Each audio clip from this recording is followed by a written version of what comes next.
segala rupa kudu ditobatan. Saya tobatan dedelan ketika orang nelenu haram langsung astagfirullahaladzim, nelenu syubhat astagfirullahaladzim, nelenu makruh astagfirullahaladzim, nele anu halal tapi leleuwih astagfirullahaladzim. Dedelan ditobatan per detik per menit terus baik. Dedengian timimiti nu haram astagfirullahaladzim, dedengian anu syubhat astagfirullahaladzim, dedengian anu makruh astagfirullahaladzim, dedengian anu halal tapi leleuwih astagfirullahaladzim. Aambeun gitu kene. Terus we istighfar, lengkah-lengkah urang. Denge urang, deuleu urang, ambe urang, ucap urang, cekal urang, ditobatan terus we per hari, mungkin be sabulan, satahun. Urang geus bisa urang aya di makom tobat sedengkeun Allah wujud kidam bako mukhalafat.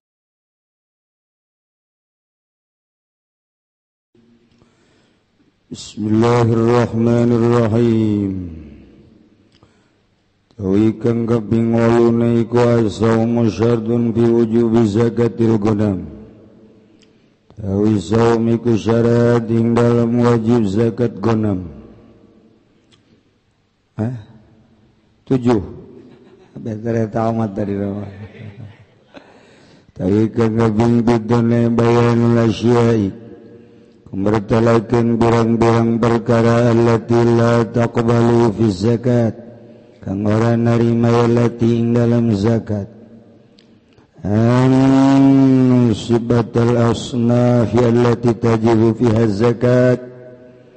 Kesa pirang-pirang nisab pirang-pirang panta kang wajib fiha ing dalam asnaf apa zakat wahya. Musibatil asnafi tegese pirang-pirang nisab pirang-pirang panta allati tajibu fiha zakat kang wajib fiha ing dalam asnaf apa zakat wahya lan utawi asnaf iku al-ibilu iku al-ibilu onta wal baqaru lan sapi wal ghanam lan wadus wal khailu lan kuda wa amwalu tijarati lan pirang-pirang harta tijarah pirang-pirang harta dagangan wa zahabulan mas wal fiddatulan salaka wa huwal mutaqabbal zina lan pirang-pirang papaes kang dembah mawa zinati kena papaes qimatul abid lan qimatul abid lan harga pirang hamba idza kanu litijarati tatkala ana ya abid ikuli tijarati kedua tijarah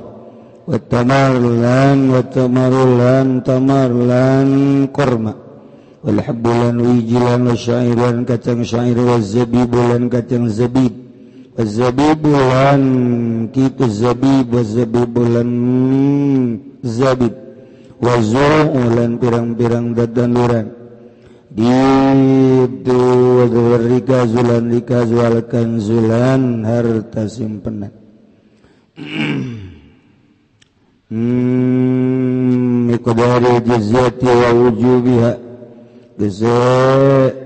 kira-kira jizyat upeti wa wujubiha lan wajib jizyat alal baligi lafaqat ingat tasong kang balik pakot balik ke bilauratil malianan hukum pirang-pirang aurat pirang-pirang kertas kang bangsa harta alin nabi karim dan pirang-pirang keluarga kangjeng nabi kang mulia.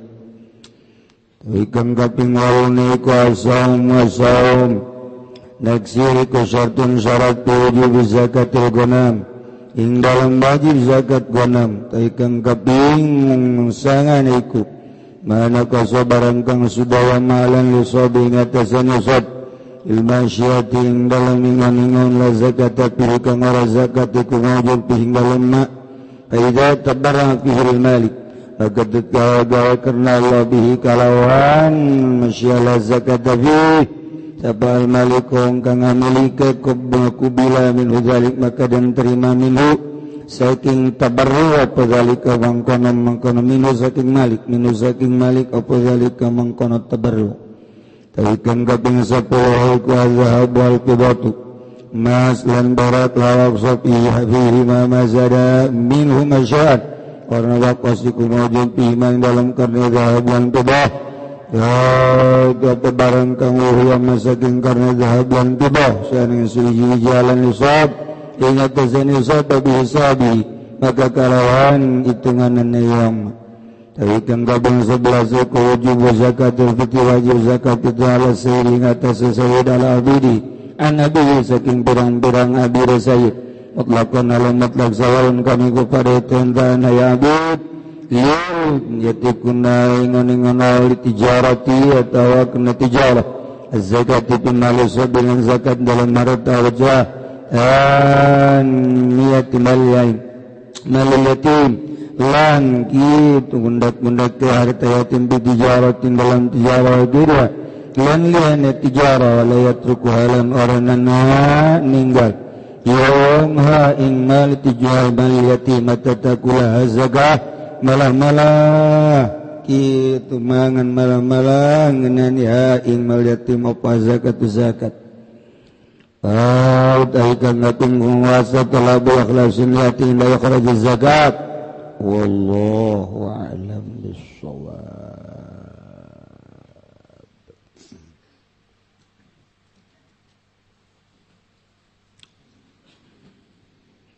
Bismillahirrahmanirrahim wal basyiratu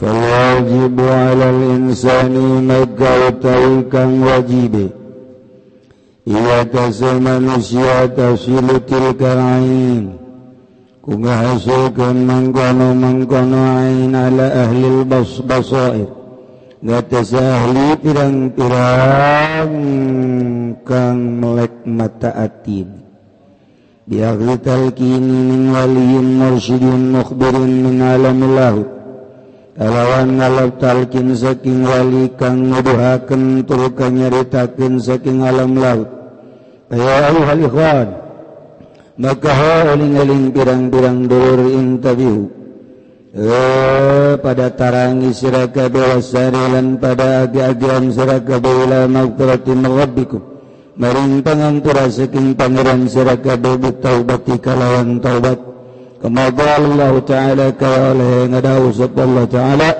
inga wa tasari'u ila maghfiratin min rabbikum wa jannatin arduha as-samawati wal ard wa'idatil muttaqin Allah alam bermaradilan pada aga-agaan sirakabeh maring magpurakan tegasaking pangeran sirakabeh lan surga kang utawi ambane jannah iku sakeh langit lan bumi wa'idat aladan cawisaken ya jannah lil muttaqina kadong kang takwa kabeh Wadkhulu fi tariqi warja'u ila rabbikum ma hadhil qafil lan padang maranjing sira kabeh ing dalam tariq ing dalam dadalan maring usul ing dalam dadalan usul maring Allah warji'u lan pada babalik sira kabeh maring pangeran sira kabeh ma hadhil qafil ruhaniyah sumertada ikilah pirang-pirang rombongan kang bangsa ruhan qafilah pirang-pirang qafilah kang bangsa ruhan an qaribinyan qatil tariq maka saking zaman kang barat narima pegat narima tutug ya qarib an at-tariqa ing dadalan usul maring Allah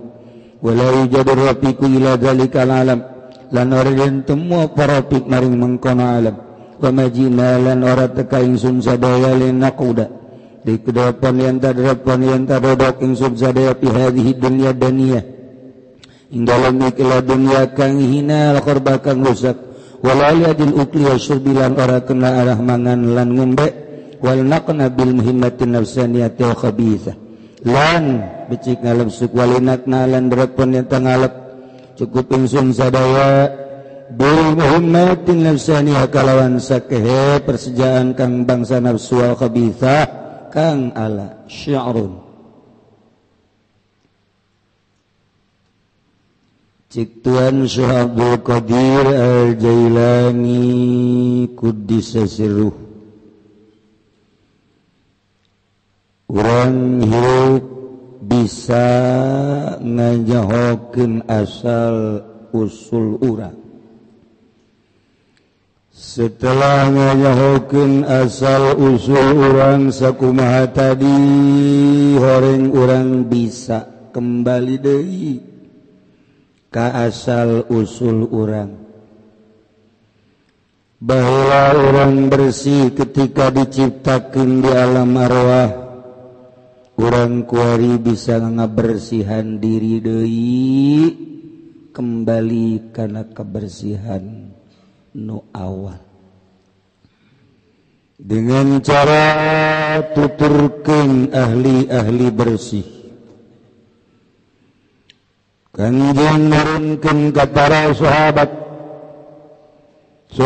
tuturkeun urang cek kanjeng ashabi kan nujumi bi ayyihim yaqtadaitum ihtadaitum basara mata hati min ainur ruh eta matina zatih ruh mata ieu bisa neuleuh pemandangan-pemandangan dunia nu kasat mata hati bisa neuleuh kana nu gaib-gaib ruh urang bisa nempo kana pemandangan nu gaib ketika hahalang geus dipiceuna tahu bisa ngabuka basirah fi maqamil fuad lil awliya dina maqam fuad hate terhadap para wali-wali Allah urang mah teu bisa ngeuleuh lantaran kahalangan ku nafsu inna syarika ka an khayalika wan sarif di dieu dibagi-bagi dihusirah urang dibagi 5 ji 2 3 4 5 naon nu kadenge ku urang terserap naon nu kadeuleu ku urang terserap di jero otak aya anu begitu kadeuleu langsung set kaluar deui ka dieu aya anu begitu kadenge terserap ku ceuli katuhu kos aji pendi kaluar deui ka dieu kontan kontan asup keluar boro-boro isu boro-boro saminggu kakara keluar doang di pengajian ditanya nyaritakeun naon tadi naonnya kaget nganana ge sebab asup keluar di dieu lah imna man usyarik syarik imna syarikak wan sorry di dieu sorry 5 an khayalik khayal jadi aya nu bantak urang mah lolobana tertampung dina khayal ngalamun mun kawin jeung nu geulis jadi jangan ngalamun mata mah perem tapi nu dihandap hudang eta hayal ngaranna aduh kos kitu lain normal tolol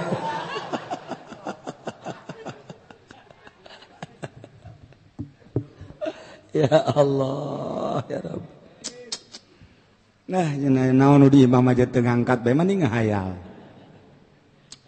di dieu aya syu'a di qalbu syu'a teh batre nyorot ka dieu kasorot di mana tertampungna informasi kasorot set iyalah urang boga informasi melalui mata ditampung di dieu informasi melalui ceuli ditampunglah di dieu alatna adalah mata jeung ceuli tampung di dieu disorot di qalbu syu'a ngaranna ketika ieu aya kabeh iyalah jadi hahalang urang neuleuh awewe nampung di dieu Allah kahalangan ku gambar awewe nu ditampung di dieu aya apansan di jero di dieu kasorot ku qalbu urang apansa nu kaluar ka sungut Vespa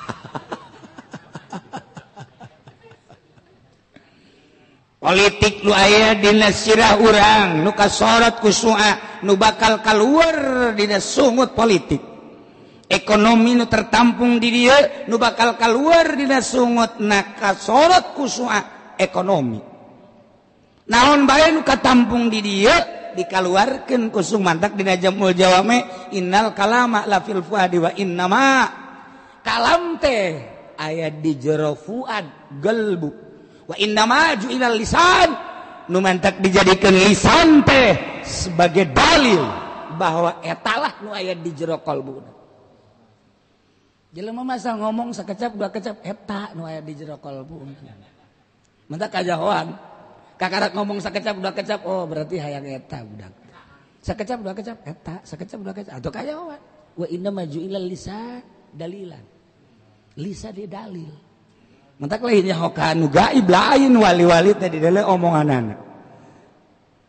Di samping nyaho nyana mun dibere nyaho keur carita henteu na ge dina omonganana bae. Dina omongan mantak jelema nu pidato kadenge. Suara-suara pidatona. Apakah suara Al-Qur'an, apakah suara hadis, apakah suara kalam ulama, apakah RP? Ih geus kadenge. Geus kadenge teh lain. Jadi kajahoan kamana arahna. Ja omongan eta mah sebagai dalil nu aya di jero hate satungtung aya makhlukan di jero ieu kasorot ku fuad kahalangan Allahna nyempil di mana Allahna. Ieulah pagawean ahli thariqah ngabersihan eta. Politik lain dieukeun tapi dikaallahkeun, ekonomi lain dieukeun tapi dikaallahkeun, budaya lain dieukeun tapi dikaallahkeun, sagala rupa ge janu Allah. Hirup urang ti eueuh ka aya nang Allah, ketika aya diurus ku Allah, engke bakal paeh babalikna ka Allah. Mantak naon meme amprok jeung Allah, wari keur hirup dik Allah keun. Ngomong mah babari. Buktina sesele. Boro-boro sakelas pejabat, boro-boro sakelas pedagang, sakelas kiai bae eueuhan di dieuna Allahna. Hese hayang caang kasorot ku suasat eueuh naonan di jero ieu ngan Allah doang. Ketika kasorot ku su'a ieu kabeh nu aya di otak Allah. Sorotan eta teh bakal nempokeun kana alam gaib. Tuh bakal kadeuleu. Roh bisa ningali basiroh ngaranna ku ari tetempuan lain make nu ieu sanajan molotot kadeleuna lain nu kadeuleu ku mata ieu sebab di jero ieuna aya Allahan nu kadeleuna ku mata hate basiroh ngaranna. Geus lamun deuleu tangkal kalapa nu kadeuleu nu nyieun tangkal kalapana.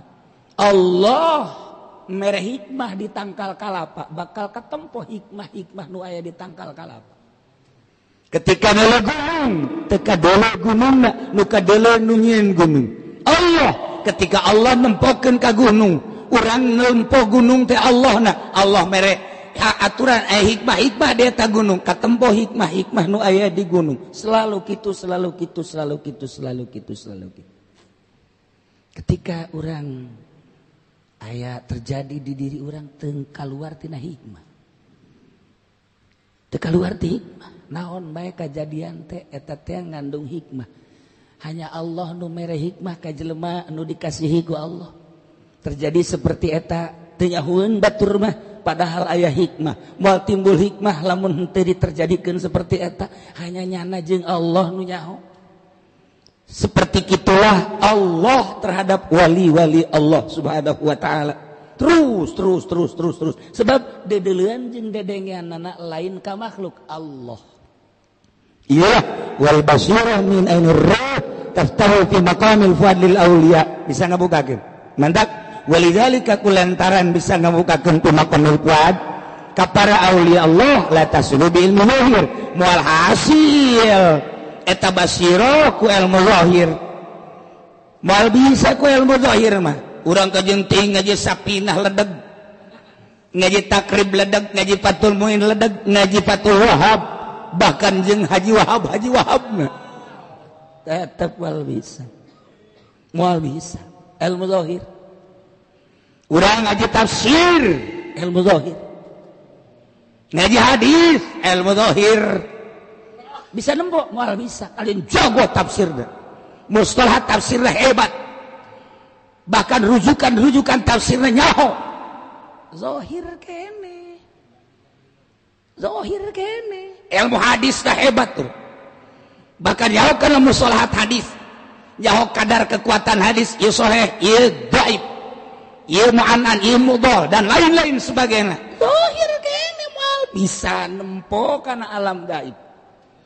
La tasulu bi ilmi zahir bal bi ilmi ladunnil batin, balik ku ilmu ladunni batin. Kama qala Allah Ta'ala wa 'allamnahu min ladunna ilma. Ilmu laduni mantap di Bogor mah dijual belikeun ilmu laduni, bisa diwirid, bisa dijual belikeun baheula mah 100 gram, anu 200 gram, bisa ku 1 hektar, bisa ku duit sekian puluh juta, 100 juta ilmu laduni, ieu wiridna atawa tarima asak. Tambah laduni jurig kos itu. Lain laduni kos kitu. Tambah laduni naon tambah hawa nafsu. Lain. Ilmu laduni mah dibikeun ka hamba Allah. Anu ku Allah dikasihi, didedeuhi, disayangi, wali Allah. Setiap wali Allah dibere ilmu laduni. Ilmu laduni mah lain ilmu menang asap, nang pamere Allah. Di mana butuh aya, di mana butuh aya. Geus hese nyaritakeunana tuh, janyana ge teu mikir deui. Dibere wae ku Allah langsung. Muka kitab blak, kitab ka harti. Beuh pohara jasa. Muka koran langsung ka deuleu. Beuh susu bode amat. Tahu lain laduni kos gitu batu. Tuh ilmu laduni mah bukan lawan wae, tek langsung ka deuleu. Masyaallah. Lain kitab bae. Manusia ku Allah dibere kajahoan. Tatangkalan dibere batu, dibere kajahoan. Laduni mah kumaha Allah merena bae. Geus kumaha Allah nu merena bae terhadap hambana. Engke para aulia Allah ngobrol pengalaman tentang ilmu gaibna. Berbeda tapi akur, berbeda kitu naon kitu ngaranna pamanggih tapi bakal akur ke Allah kene. Wali ieu ngobrol jeung wali ieu engke ngobrolkeun urusan gaib anu tetep bakal akur ka Allah. Ngan diberena bae ieu mah di dinya, si mah di dinya, si mah di dinya. Diberena ieu mah ieu, ieu mah ieu. Geus beda-beda engke. Beda-beda engke. Allah mere hikmah ka seorang hamba melalui ieu. Kumaha Allah nu merena bae teu bisa dikasab kos kitu. Henteu bisa dikasab tama Allah nu mere. Wa 'allamnahu min ladunna ilma. Nah, berarti aya ilmu zahir, aya ilmu batin. Kumaha cenah kiai lamun kurang diwirid dah. Diwirid ilmu naon? Ieu cenah. Kitu inni raaitu 11 kawkaban wasyamsa. Raaituhum li sajidin. Aju nurut jasa awewe ka urang eta laduni eta lawan eta mah jurig. Saruan teh ilmu jurig gede padahal tidak Quran. Lain gitu. Ilmu laduni mah ketika seseorang ibadah ka Allah ikhlas. Perasaan naon jeung kahayang. Sugan hayang mulia teh, sugan hayang agung teh, sugan hayang dunia komo jauh. Sugan hayang henteu mah, hayang teh Allah, sugan hayang sorga teh hayang. Sugan hayang bidadari teh aya, hiji we Allah. Adapun ka ditu dan deuk dikamamanakeun kumaha Allah. Abdi mah kanu ngadamel we Allah. Ngomong mah babari, hararipu. Tapi ngalaksanakeun ieu geus deuk Allah we. Salat ge salat. Henteu asa dirina, asa ku Allah we digerakkeun tapi teu bisa dihayal. teu bisa dihal ya. Jadi ngangkat hakikat mah berarti kan geus datang ke hakikat ilmu laduni. Urang ku ari kicep emang nang urang, hakikat mah kan nang Allah. Ngan urang teu boga perasaan bahwa eta nang Allah, kahijab ku nafsu. Urang diuk padahal diuk nang Allah, teu kadeuleu jeung teu karasa Allah na kahijab ku nafsu. Urang salat, usolli pada Allahu Akbar, asa nang urang bae. Maka urang make sejak kaula salat maghrib 3 rakaat. Urang maksakeun kos kitu, hijab antara urang jeung Allah. Eta usolli sejak kaula salat maghrib 3 rakaat eta hijab. Jadi atuh geus kitu mah kumaha atuh? Henteu kumaha. Sedangkan aing mah salat kitu bae atuh aing sia mah di dinya bae geus masalah. Masalah geus di dinya bae makom lagi emang di dinya. Cenah ku ari mah moal make sejak teu sah ukuran sia mah. Atuh sia mah sejak bae. Emang di dinya karasa da ngeunaheun. Make patul muin bae geus. Geus bae di dinya emang makomna di dinya. Ja eta mah nu ngageserkeun perasaan Allah atuh sorangan. Dek daun make sejak kaula aja Allah nak rasa di jero hate aya nu ngagerakeun ge Allah sedangkeun salat teh ka Allah sedangkeun Allah na geus aya di hate dek naon make sejak kai urang mah jauh jeung Allah lamun teu sejak kos kitu teu karasa make sejak ge make ngalamun keneh Allah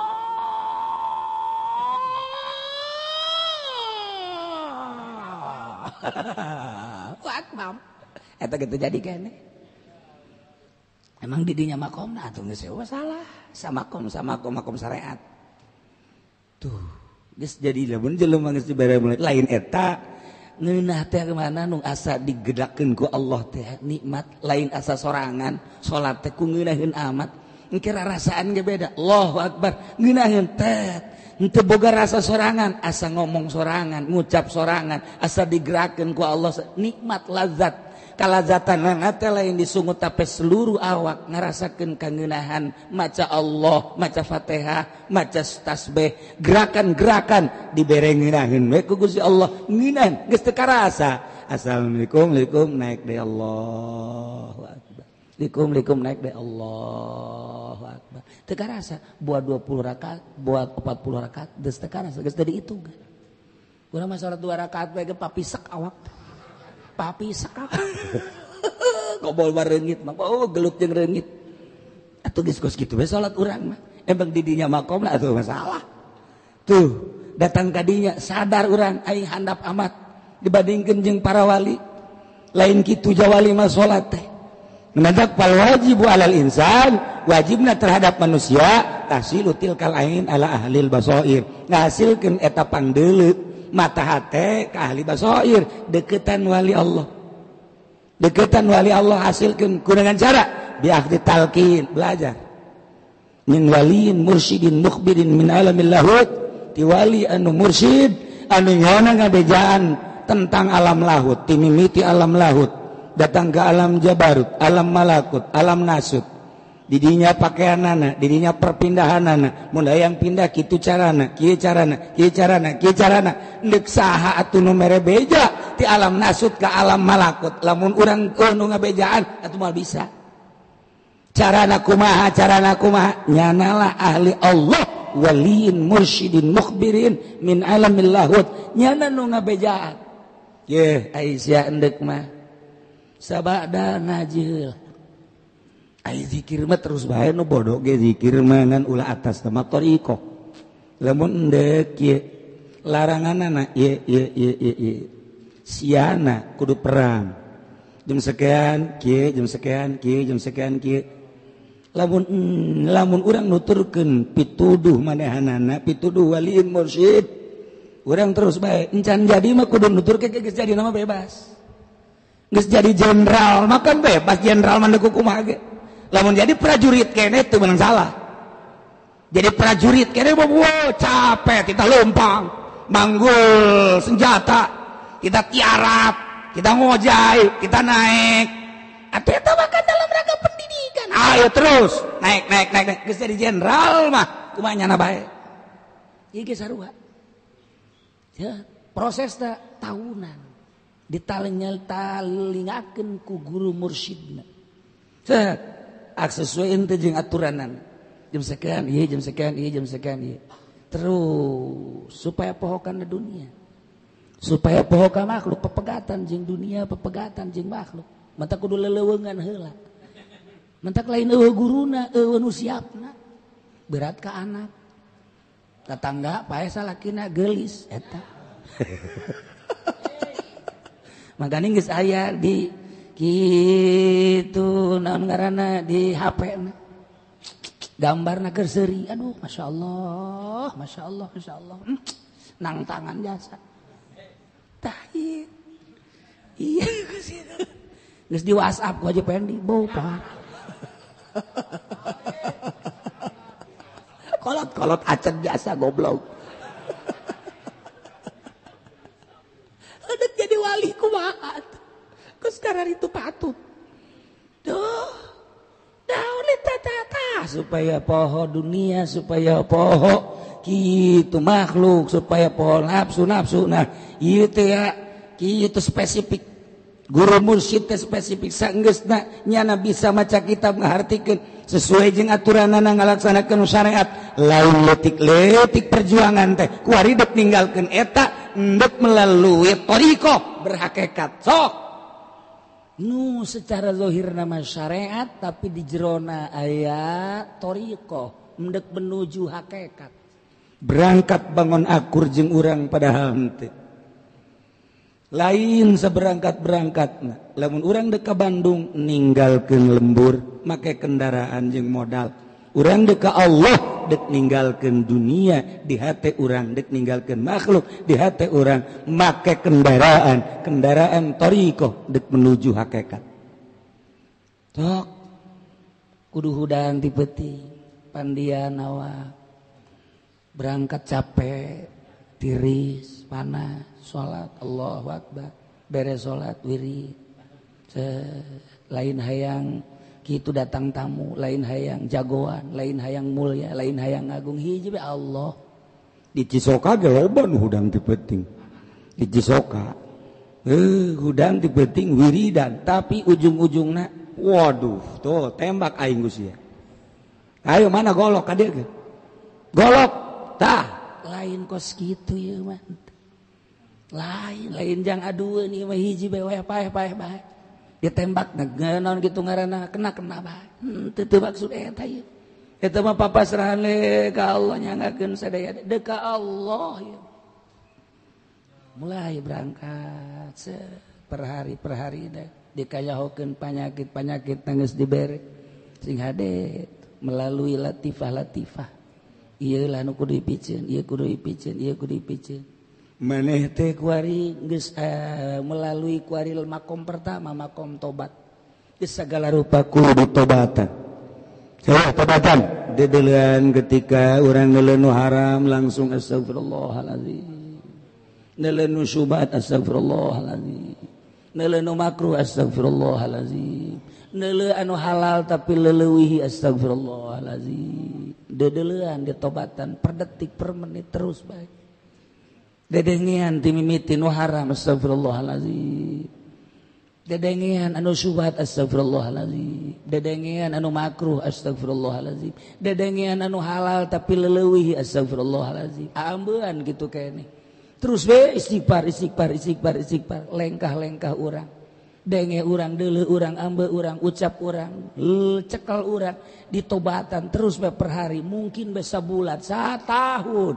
Urang geus bisa urang aya di makom tobat. Sedengkeun Allah teh asmana Tawwab. Ketika urang bisa tobat berarti aya asma Allah nyanding. Tawwab teh asma Allah dina Asmaul Husna.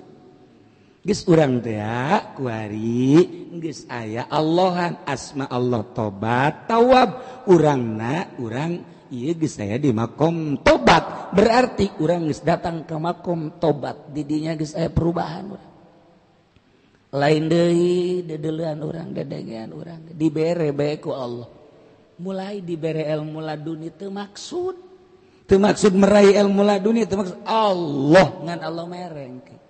Urang bakal dibere kaget, kok ngeunaheun, kok lain deui, kok dedengean kos kieu, kok dedeleuan kos kieu. Ketika urang hudang tahunan, urang hudang ngadenge suara cak-cak, nu kadenge ku urang lain cak-cak suara eta, tapi suara zikir. ngadenge urang bangkong kadenge ku urang lain suara bangkong nu eta tapi zikir bangkongna nu mantap kaleupasan ngomong wali Allah ngajelaskeun suara bangkong zikirna eta penemuan wali Allah dina Nawadir ketika ngadenge suara hayam teh horenganan lain sakongkorongok kongkorongokna nu kadenge ku wali kongkorongok hayam zikirna eta akurkeun jeung nu sejen ge akurkeun jeung nu sejen akur iyalah tina kapasrahan diri ke Allah selalu tobat aya di makom tobat sedangkan Allah teh asmana tawab ketika orang bisa tobat berarti nyanding asma Allah di urang neule batur nu bisa tobat akur jeung urang bakalna sapagodos layaripul wali ilal wali eueuh nu nyaho ka wali kecuali wali urang geus aya di makom tobat batur aya di makom eta akur jeung urang akur silih peluk sarua aya Allahannya na teh geus aya di makom tobat asma Allah tawab aya di urang di ditu ge aya akur nyambung tek sarua jeung Haji Pendi aya WhatsApp cewek di ditu aya akur masyaallah iya kita kerjain yuk oke teh bangsa jurusan neraka kabeh fa ya ayyuhal ikhwan hadur intabihu sok hudang basari'u sok buru-buru ila magfiratin tobat rai magfirah Allah min rabbikum bertobat kita karek hiji makom tobat 2 makom sobar 3 makom syukur 4 makom tawakal 9 makom terus urang naik hanya guru nu bisa naikeun sebab dipantau ku guru mun maneh geus bisa didinya naik ka dieu ieu pagaweanana ieu naik ieu pagaweanana naik ketika geus beres teh maneh kuari geus bisa make pakaian ieu naik kuari geura ge maneh ka alam malakut ninggalkeun alam nasut bisa ka alam malakut geus lain lalagaan ta eta teh hasil guru lain asal zikir illallah asal cau gede illallah na gede asal cau letik illallah na letik lamun bangsa eueuna naonan lang geus kudu maka la ilaha illallah aduh Gusti Allah wasari'u ila maghfiratin min rabbikum wa jannatin arduha as-samawati wal ard uiddat lil muttaqin nah kuari diperintah wadkhulu fit tariq nah iyalah kita asup dina tariqah warji'u wallahu a'lam